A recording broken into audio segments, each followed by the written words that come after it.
Shalom Bapak Ibu Saudara yang terkasih, berjumpa kembali di dalam Renungan Gereja Pauh Kemang Pratama pagi hari ini. Mari kita berdoa. Bapa di sorga, kembali kami datang kepadamu ya Tuhan, mengucap syukur untuk segala kebaikan-Mu yang boleh kami nikmati.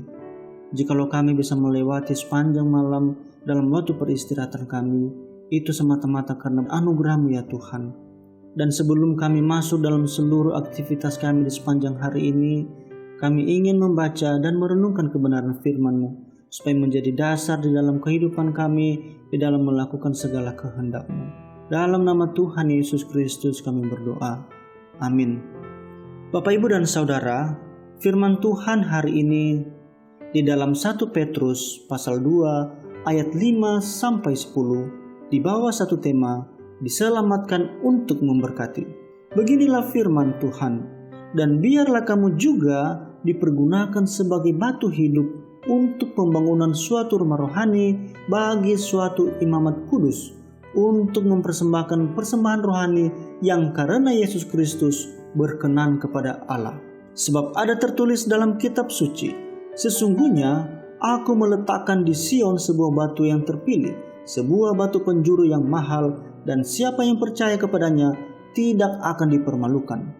Karena itu bagi kamu yang percaya ia mahal, tetapi bagi kamu yang tidak percaya, batu yang telah dibuang oleh tukang-tukang bangunan telah menjadi batu penjuru, juga telah menjadi batu sentuhan dan suatu batu sandungan. Mereka tersandung padanya karena mereka tidak taat kepada firman Allah, dan untuk itu mereka juga telah disediakan. Tetapi kamulah bangsa yang terpilih, imamat yang rajani, bangsa yang kudus, umat kepunyaan Allah sendiri, supaya kamu memberitakan perbuatan-perbuatan yang besar dari Dia yang telah memanggil kamu keluar dari kegelapan kepada terangnya yang ajaib.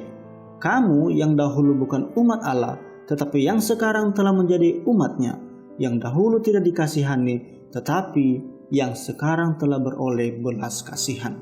Demikian pembacaan firman Tuhan. Bapak, Ibu, dan Saudara, tujuan orang Kristen diselamatkan ada dua hal. Yang pertama, agar kita bisa menjadi alat di tangan Tuhan untuk membangun gerejanya. Kedua, agar Tuhan dapat menggunakan kita untuk menjadi berkat bagi dunia ini. Kedua tugas ini berjalan bersama-sama dalam diri setiap anak-anak Tuhan. Dalam teks firman Tuhan pagi hari ini, Petrus menggunakan dua ilustrasi untuk menggambarkan kedua tugas Kristiani tersebut. Pertama, ilustrasi batu hidup menunjuk kepada tugas pembangunan tubuh Kristus, yaitu gereja sebagai tugas Kristiani pertama. Sebagaimana Kristus sudah menjadi batu penjuru bagi bangunan rumah rohani, demikian juga setiap anak Tuhan harus menjadi batu hidup untuk pembangunannya. Dengan demikian, Kristus adalah dasar persekutuan anak-anak Tuhan yang menjadi pengikat mereka menjadi satu.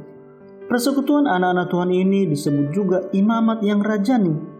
Istilah imamat yang rajani menunjuk kepada fungsi imam atau jembatan antara manusia dan Tuhan.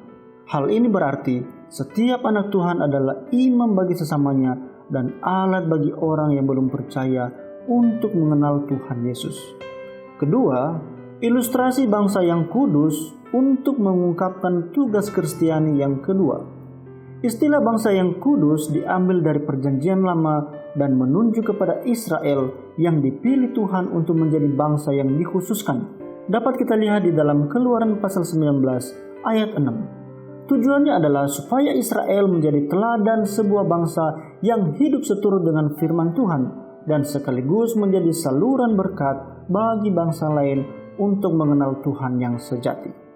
Umat Tuhan pada masa kini bagaikan bangsa Israel, rohani yang dikhususkan Tuhan untuk memberkati dunia ini.